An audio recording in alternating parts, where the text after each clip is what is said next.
Hi, Grace. Today we're going to be learning about the laryngeal system. And we're going to start with the larynx. Okay. So in the larynx, we have this model. And this is a model of the larynx, the complete larynx. And the larynx is useful for vocal production and modification, as well as it's useful for preventing anything besides air from getting into your respiratory system. So it has multiple, it has one bone, and then it has 9 cartilages, and it has muscles and ligaments, and it has an inner cavity for the vocal folds. So the bone is known as the hyoid bone. It's not in this model, but that is a part of the laryngeal system. And then we have our epiglottis, which is one of the cartilages. We have paired cartilages and unpaired cartilages. So our unpaired cartilages start with our epiglottis. So our epiglottis is an unpaired cartilage, and it innervates. So in this model, it would go down and it would cover the hole. And we have our little vocal cords in there. So it would cover our vocal cords from anything getting on it, but also it would cover the trachea, which would be below our cricoid muscle. And then with the epiglottis is unpaired, and then we have our thyroid muscle, which is cartilage, which is unpaired. And our thyroid cartilage has 2 plates. They're called lamina. They're called the lamina of the thyroid, and it meets in the middle, and that's known as our thyroid notch, which makes up our Adam's apple for men, and for women, we call it the Eve's apple because it's smaller.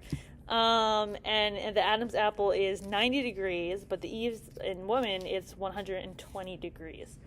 And they have super horns and inferior horns. So the super horn is located right up here, and the inferior is right up here. And the cricoid's main role is to modify speech production, and it also is flexible, so it moves in conjunction with the other parts of the system, especially the cricoid thyroid.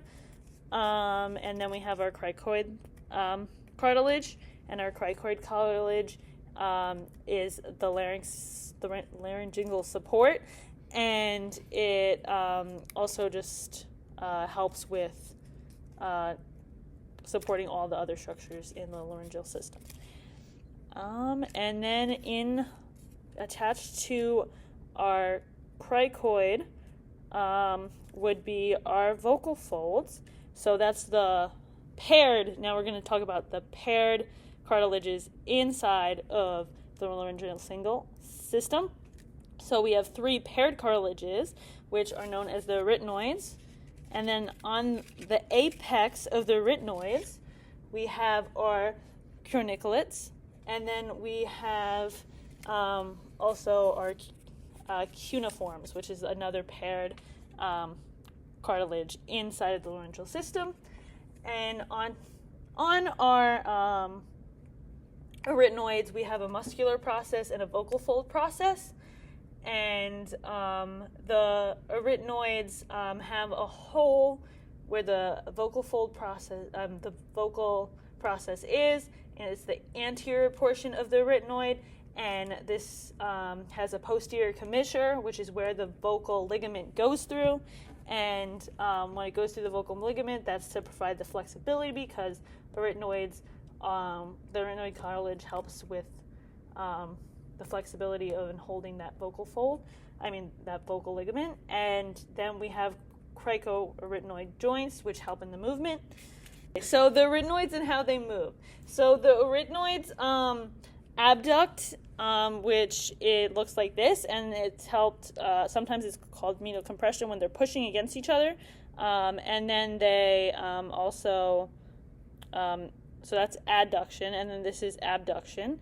And the movement is helped by the cricoarytenoid joints.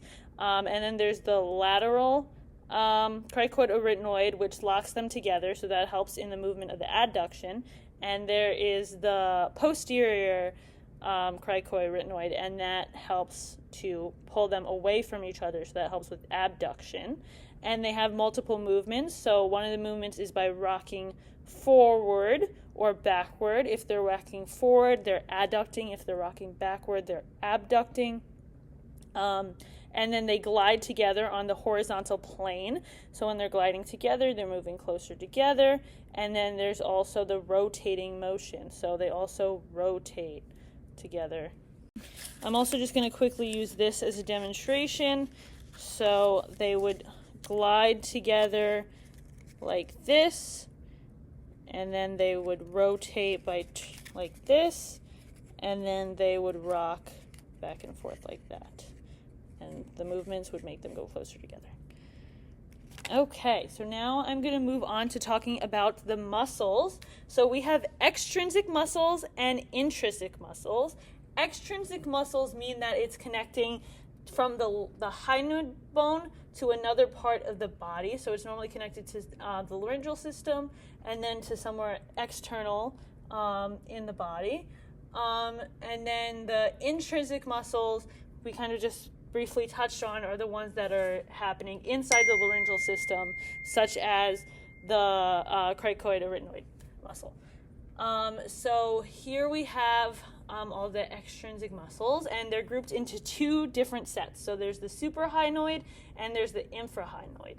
So the suprahyoid muscles is the gynohyoid, the digastric, the mylohyoid, the stylohyoid, and there's two parts of the digastric. There's the anterior belly and the posterior.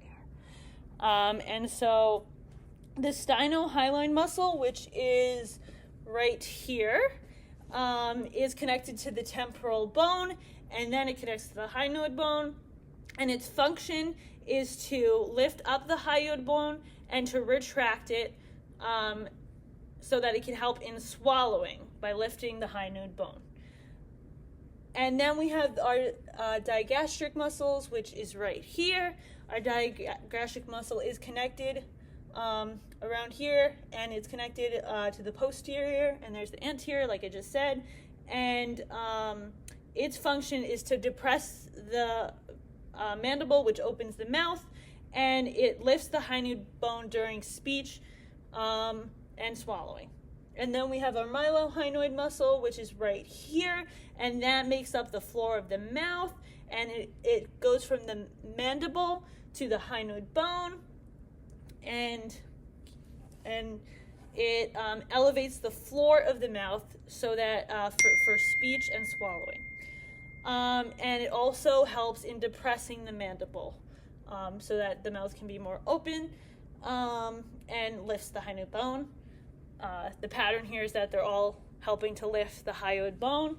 And then the gynohyoid, which is right here, it runs from the mandible to the hyoid bone, and it helps pull the hyoid bone upward and forward for swallowing, and it also assists in depressing the mandible. And then we have our infrahyoid muscles, and they help pull the larynx down. So the extrinsic muscles really are helping in swallowing, and they are helping make that lifting process for swallowing. That's their main function. And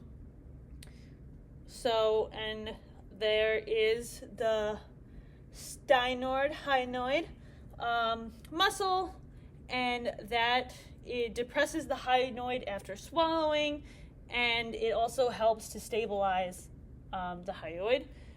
Then there is the omohyoid.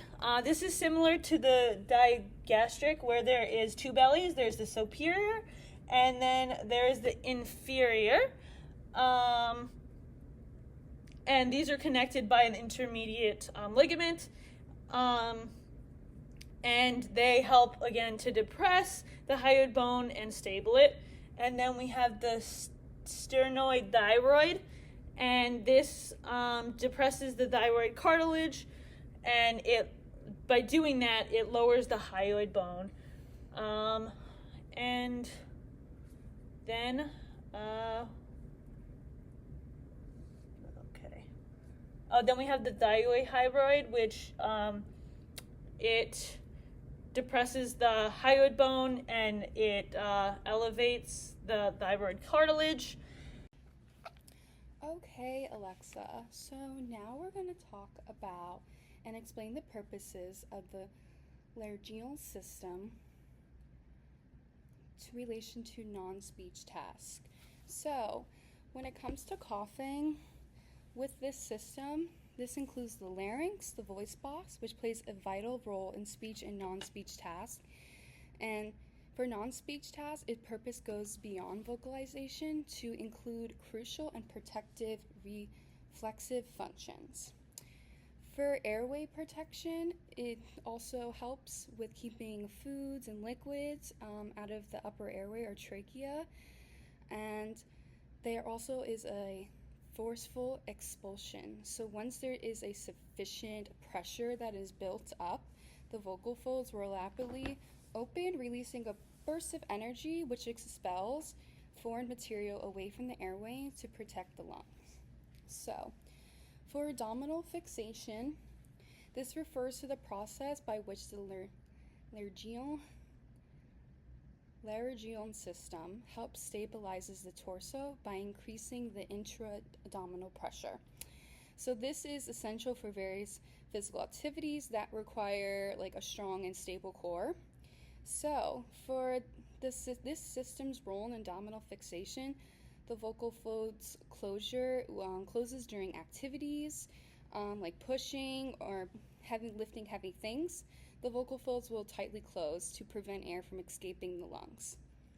There also is an increase in intra-abdominal pressure. So with the vocal folds closed, the muscles in the abdominal wall and the diaphragm contract, increasing the pressure within the abdominal cavity. So this pressure stabilizes the torso, providing a rigid support system. Now we're going to talk about the Bernoulli effect for speech task, and we're going to do an example here as well. So for the Bernoulli effect, this helps maintain the cycle of vocal fold vibrations, which is essential for generating sounds used in speech. It allows for efficient transformation of airflow from the lungs into phonation, making the laryngeal system fundamental for speech production. So I have an example here we're going to be using. We have 2 sheets of paper, and this could represent and show us the Bernoulli effect. So when I blow into the middle of these 2 papers, the bottom of them should touch, leading them to the top, representing the vocal folds.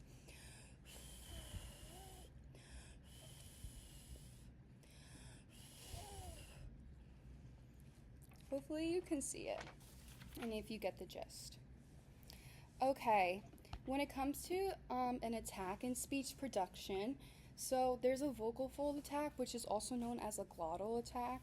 So this refers when the vocal folds come together, abduct, and interact with airflow from the lungs to initiate phonation. This type of attack affects how smoothly and abruptly the vocal folds start vibrating, contributing to overall quality. So the vocal fold attack refers to how vocal folds interact with airflow during onset phonation. It is closely related to pressure exerted by the air from the lungs, which is known as the subglottic pressure, and how the vocal folds manage that pressure to initiate sounds. And different types of vocal attacks impact voice quality, and excessive use of certain types can lead to strain of your voice and injury as well. Next, we have sustained phonation. So sustained phonation refers to the ability to maintain vocal fold vibration for an extended period, which is crucial for producing continuous sounds, so such as vowels or holding a tone during speech, during conversation. So this system plays a vital and central role in this process by controlling the airflow of the vocal fold vibrations to generate a steady, sustained sound. It involves maintaining continuous vocal fold vibration to produce prolonged speech. This system is crucial for ensuring proper vocal fold abduction, controlling subglottic pressure, and maintaining tension in airflow. It is essential for speech tasks that require holding a sound, such as singing.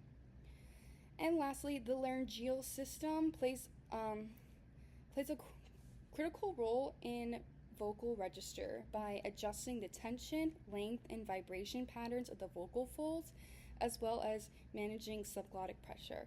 So these adjustments allow the speaker or singer to produce different registers of different types of sounds, so each with a unique pitch and sound quality. This ability to control vocal registers is essential for expressive speech and singing, allowing for various pitch, tone, and emotion.